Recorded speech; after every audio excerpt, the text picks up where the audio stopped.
You ever have something happen that's so weird, so off, that even when you try to explain it, you sound like a lunatic? That was Berlin for me. My girlfriend, Liv, and I had taken this trip to reset. Things had been tense, work stress, stupid fights. Both of us just burned out. So we booked an Airbnb for a week in Mitte, the artsy central part of the city. The listing was a dream. Exposed brick, tall windows, mid-century furniture. It even had this massive antique mirror over the fireplace, Baroque frame, almost theatrical. We both loved it from the photos, but once we got there, something felt off. It started small. You know how your brain sometimes plays tricks on you? Like, you think you left your keys on the table, but they're by the sink instead. At first it was stuff like that. Liv swore she left her phone charging by the bed, but we'd find it in the kitchen. I'd pour myself a glass of wine and find the bottle already open, even though I was sure I hadn't touched it yet. Dumb little things. The mirror though, that's where it got weird. From the very first night, it gave me the creeps. I'm not normally superstitious or anything, but this thing was huge, like 7 feet tall, with these twisting brass vines around the edges and little cracks in the silvering. It had this way of catching you when you weren't looking. I'd be walking by, and I could swear I'd see movement in it. Not a full figure or anything, just a flicker, like someone had stepped out of view just before I looked. I didn't tell Liv at first because, honestly, I didn't want to feed into the vibe. We were finally getting along. We cooked, we watched movies, we walked along the spree. Things felt normal for a bit, until the third night. We were sitting on the couch, splitting a bottle of wine, and Liv got this strange look on her face. I just saw you in the mirror, but you were standing behind me. I laughed it off. Well, I'm clearly in front of you, so... No. You were standing right behind me. Same clothes, same everything. But your face wasn't right. Like you weren't you. I tried to play it cool, but my stomach dropped. I'd had the same feeling earlier. Just this gut twist that something was wrong every time I walked past it. So we agreed to cover the mirror, just for peace of mind. We used a big throw blanket from the couch and taped it over the top. Not super secure, but enough to stop the reflections. That night, I woke up to a loud slap, like fabric hitting the floor. The blanket had fallen. I got up, bleary-eyed, to rehang it. But when I stepped into the living room, the mirror was uncovered, and the reflection in it wasn't right. I froze. In the mirror, the room looked the same. Couch, coffee table, half-drunk wine bottle. But my reflection, it was just standing there, not moving, not matching me. I took a step forward. My reflection didn't. I swear to God, it just stared at me. Eyes locked, expression flat, like it was deciding something. I backed away, shut the bedroom door, and didn't sleep the rest of the night. I didn't tell Liv. I just wanted to get through the trip. Next morning, things started getting glitchy. We went out for coffee. I'm paying at the counter, and the barista looks confused. Didn't I just serve you? Nope, I said. First time here. She just stared. You were in here 5 minutes ago. Same hoodie, same shoes. I laughed it off, but Liv looked pale. Maybe she served someone who looked like you, but it kept happening. We'd walk past someone in the street and they'd do a double take. One guy even nodded and said, "You again," like we were old friends. But I'd never seen him before in my life. That night, Liv lost it. She came out of the bathroom white as a sheet, shaking. There's something wrong with the mirror. I looked into it and I didn't see myself. What do you mean? I mean, I was standing there right in front of it, but my reflection just wasn't there. There was nothing. And then it came back, but it blinked, before I did. That was it. We packed. We didn't even sleep that last night. We stuffed everything into our bags and booked a last-minute hotel across the city. Before we left, I went back to the mirror one last time because I needed to prove to myself it was just in my head. Just bad vibes and too much wine and stress. But when I looked into it, I saw Liv standing behind me. Except I could hear Liv behind me, talking, zipping her suitcase. And the Liv in the mirror. She wasn't moving, just watching. Her face completely blank, eyes wrong, too wide, too still. Then she lifted her hand and pressed it to the glass from the inside. I bolted. We left the key on the counter and got out. Here's the thing, and I know how this sounds, but ever since we got back to London, weird things keep happening. Sometimes I'll see Liv walking into the room when I know she's in the other one. She'll say something I swear I already heard her say earlier, word for word. I'll look in the mirror and feel just slightly out of sync, like a beat too slow, a half second behind. I don't know if something came back with us, or if we never actually left. Because sometimes, just sometimes, I get this horrible thought. What if we left the Airbnb, but we're still on the wrong side of the mirror?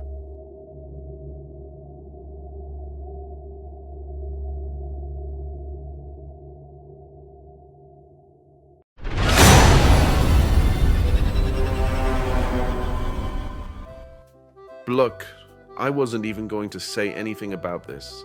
It sounds ridiculous, and maybe it was just a weird coincidence. But something about that Airbnb in Paris still messes with my head. I booked it for a solo writing retreat, 5 days to myself, no distractions, just me, my laptop, and the idea that maybe I'd finally start that novel I kept talking about. The lifting looked perfect.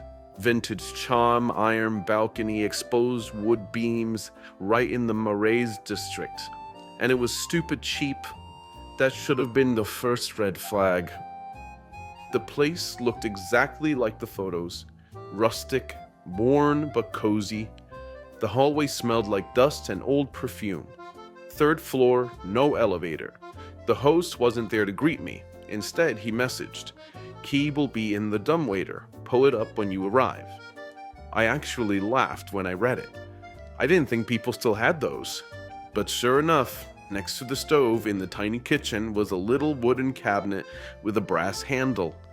Looked like a regular pantry until I opened it and saw the pulley and the rope. At the bottom of the shaft, lit by a dangling bulb, was a small metal box with a single key inside.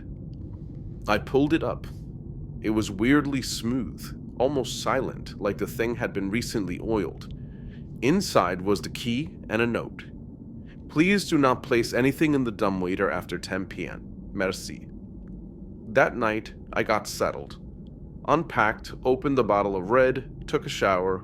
The place had this creaky charm, radiators clanking now and then, pipes sighing. Paris stuff. I actually liked the atmosphere. Until around 2 a.m.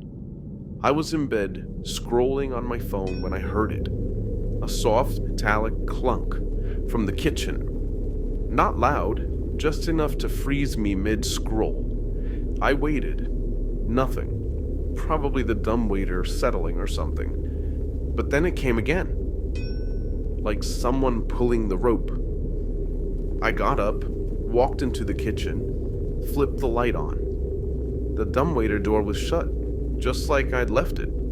But when I opened it, the metal box was up again. Empty. No note, no key. I hadn't touched it since I got in. I convinced myself maybe it auto-returned or something. Mechanical system. Old buildings do weird things. But I jammed a spoon in the pulley to keep it from moving and went back to bed. Next morning, I pulled a spoon out, half laughing at myself, and went out to a cafe for breakfast. When I came back, something felt off. Nothing was out of place exactly, but the air felt cooler, like a window had been open. I checked, everything was shut, locked. Then I noticed a scuff mark near the floor by the bookcase in the corner. It wasn't there before. It looked like someone or something had scraped against the wood. I bent down and tapped the wall. Hollow. Curious, I started pulling books off the shelf. Behind a row of faux volumes was a latch. A latch. I hesitated, then flipped it.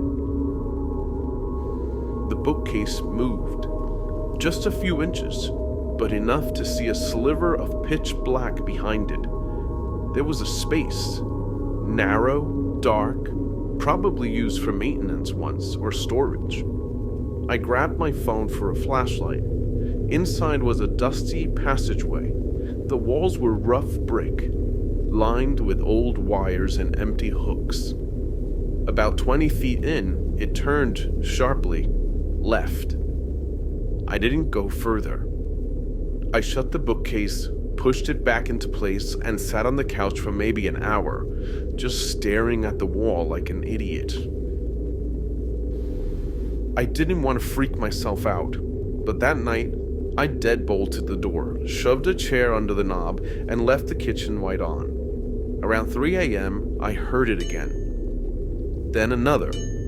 I got out of bed, heart pounding. I crept into the kitchen. The dumbwaiter was open. The box was up again, and inside was a Polaroid photo. It was a picture of the kitchen. My kitchen. That exact room. From inside the dumbwaiter shaft, looking outward. And I was in the photo, back turned, pouring wine at the counter. I dropped the photo. I couldn't breathe. I slammed the dumbwaiter shut, tied the rope to the sink, and shoved a stool in front of the door. I didn't sleep. The next day, I packed up. I was done. I didn't even ask the host about the photo. I just messaged him saying there was a family emergency and I'd be leaving early. But before I left, I went back to the bookcase. I had to know. I opened the latch again, flashlight in hand. I followed the passage this time, left at the turn, then a few steps down. It got narrower. At the end was a small opening, a vent covered in a wire mesh. It looked into the kitchen. There was a makeshift stool on the other side, facing the vent, like someone had been sitting there, watching. There were 4 more Polaroids on the floor. One of me in the shower, barely visible through steam. One of me asleep on the couch. One of me brushing my teeth. And one of me standing in front of the dumbwaiter, head turned slightly, eyes wide, like I'd just seen something. But I don't remember that moment. I swear to you, I don't remember it being taken. I left without touching anything else, got in a cab and booked a hotel across the river, reported the listing to Airbnb, even contacted local police. Though they didn't seem too concerned. The listing was taken down a week later. Sometimes I still dream about that photo, my face turned towards something just out of frame, like there was someone standing behind me. The scariest part? When I tried to pull up the dumbwaiter on the last night, the rope fought me, like someone was pulling from below. I don't know who was down there. I don't know how long they were watching, but I know. When the listing says charming vintage Paris flat, and it's half the price of everything else, maybe it's just a little too good to be true.